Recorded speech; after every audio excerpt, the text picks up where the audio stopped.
بارے میں بھی کچھ معلوم ہے کہ ہمارے نبی صلی اللہ علیہ وسلم کا طریقہ کیا ہے؟ ہاں معلوم ہے، بڑی آئی دادی اماں بنے. تو پھر ٹھیک ہے، کھانے کی سنتیں سناؤ. نمبر 1 ٹیبل لگانا، نمبر 2 کرسی لگانا، نمبر 3 چمچ سے کھانا، نمبر 4 شرمچا. بس آپ کو تو کچھ بھی معلوم نہیں، صرف آپ مسلم گھرانے میں پیدا ہو گئی ہے، یہ ہمارے نبی کا طریقہ نہیں ہے. تو پھر آپ ہی بتا دیجئے.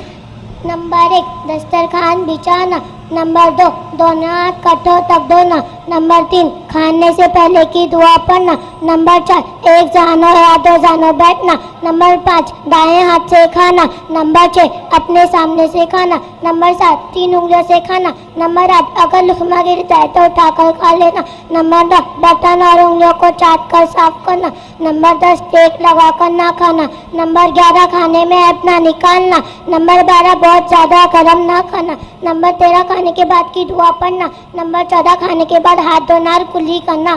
اچھا بہن، میں آپ سے کچھ سوال کروں، آپ جواب دیں گی؟ ہاں ضرور، کیوں نہیں، پوچھو. اسلام کیا سکھاتا ہے؟ اسلام سکھاتا ہے کہ اللہ ایک ہے، وہی عبادت کے لائق ہے، اور حضرت محمد صلی اللہ علیہ وسلم اللہ کے رسول ہے. خلفائے راشدین کن کو کہا جاتا ہے؟ خلفائے راشدین حضرت ابو بکر، حضرت عمر، حضرت عثمان غنی، حضرت علی رضی اللہ عنہ کو کہا جاتا ہے. سب سے پہلے کس صحابی نے اذان دی؟ سب سے پہلے حضرت بلال رضی اللہ عنہ نے اذان دی. ارے بہن، آپ نے تو میری آنکھیں کھول دی. اچھا بتاؤ، اتنی ساری چیزیں آپ نے کتنے وقت میں سیکھی؟ صرف 1 گھنٹے میں.